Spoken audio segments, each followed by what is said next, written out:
अपनी माटी अपनी थाती। मेरे इस YouTube चैनल में आपका स्वागत है। मैं अंजनी निगम आपको बताऊंगा अपने देश के महापुरुषों, देश की परंपराओं और वैभव की वह कहानियां जिन्हें सुनकर आप गर्व का अनुभव करेंगे।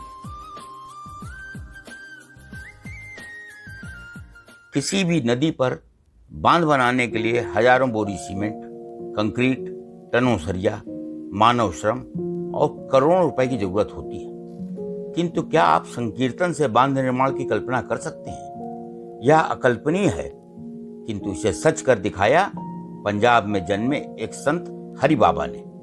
उन्होंने हरि नाम संकीर्तन के बल पर पवित्र गंगा नदी पर बांध बनाकर लाखों ग्रामवासियों के जन धन की रक्षा की।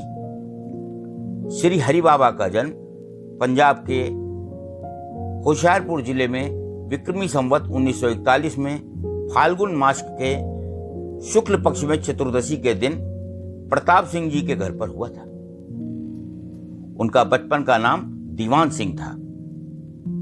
प्राथमिक शिक्षा के बाद उनके पिता ने उन्हें लाहौर के मेडिकल कॉलेज में भर्ती करा दिया, किंतु तब तक वे सांसारिक बंधनों से मुक्त होने का मन बना चुके थे। अतः वे एमबीबीएस अंतिम वर्ष की पढ़ाई छोड़कर भ्रमण में निकल गए। उनके गुरु ने उन्हें दीक्षा देकर स्वतः प्रकाश नाम दिया, पर हर समय हरि नाम का संकीर्तन करते रहने के कारण वे हरि बाबा के नाम से प्रसिद्ध हो गए। हरि बाबा को मां गंगा से बहुत प्रेम था। उत्तर प्रदेश के अनूप शहर में वे लंबे समय तक गंगा के तट पर रहे और वेद वेदांतों का गहन अध्ययन किया। उनकी ख्याति सुनकर दूर दूर से भक्त और संत महात्मा वहां पर आने लगे। श्री हरि बाबा चैतन्य महाप्रभु की तरह कीर्तन प्रेमी थे। वे गंगा तट पर भ्रमण करते हुए भी कीर्तन करते रहते थे। घड़ियाल बजाते हुए जब वे नृत्य करते थे तो सबके पांव थिरकने लगते थे। एक बार वर्षा काल में वे उत्तर प्रदेश के बदायूं में ग्राम गंवा के पास गंगा नदी पर पहुंचे। उस समय गंगा जी का जल समुद्र की तरह दूर दूर तक फैला हुआ था। किसानों की हजारों एकड़ फसल डूब गई थी। हजारों पशु भी बाढ़ में बह गए थे। करीब 70 गांव बाढ़ से प्रभावित थे। श्री हरि बाबा से लोगों का यह दुख नहीं देखा गया। अंग्रेज सरकार बांध रोकने के लिए मिट्टी का बांध बना देती थी जो बह जाता था। बाबा ने वहां बांध बनाकर उनकी विपत्ति दूर करने का निश्चय किया। बाबा ने इसके लिए शासन से प्रार्थना की, पर उसने भारी खर्च का बहाना बना दिया। इस पर बाबा ने हरि बोल का उद्घोष किया और स्वयं टोकरी फावड़ा लेकर जुट गए।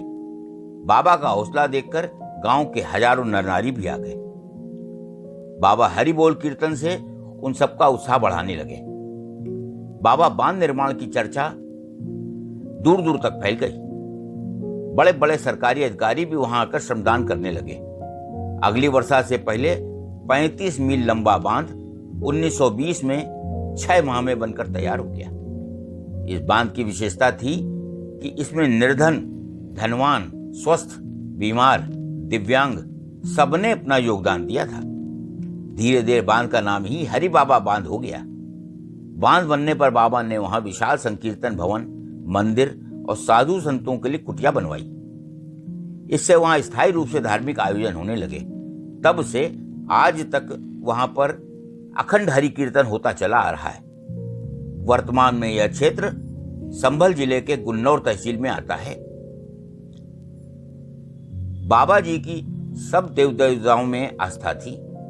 उन्होंने अपने गुरु स्थान होशियारपुर में एक सुंदर मंदिर बनाकर श्री गुरु ग्रंथ साहिब की स्थापना करवाई। अपने अंतिम समय में वे काफी बीमार हो गए। सभी चिकित्सकों ने जवाब दे दिया। यह देखकर आनंदमयी मां उन्हें अपने साथ वाराणसी ले गईं। वहीं श्री हरि बाबा ने 4 जनवरी 1970 को भोर होने से पूर्व अपनी नश्वर देह त्याग दी। जिस समय उन्होंने देह त्यागी वहां पर भजन कीर्तन चल रहा था। बांध स्थल पर बने धाम में यूं तो साल भर ही भक्त आते रहते हैं, किंतु गुरु पूर्णिमा के मौके पर वहां जन सैलाब उमड़ता है। देश भर से आने वाले श्रद्धालु हरि बाबा महाराज के दर्शन करने के साथ बांध पर मिट्टी भी चढ़ाते हैं।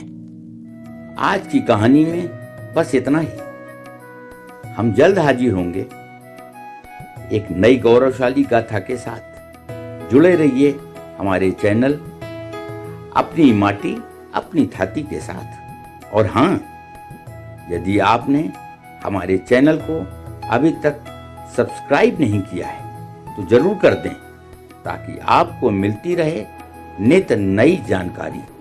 नमस्कार।